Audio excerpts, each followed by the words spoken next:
Good afternoon, classmate and tutor. My name is Richard Andres Fuertes. My group is 304. My tutor is Adriana Consuelo Godoy. I choose question number 4. What are your greatest strengths and weaknesses?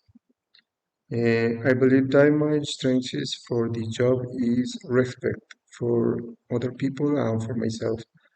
I think that regardless of age or experience, all people deserve respect and they can contribute to the company. If they are treated with respect, their ideas are listened to. And weaknesses is that I am very critical about my work and that of my team. Sometimes this is a problem when I do not express it correctly.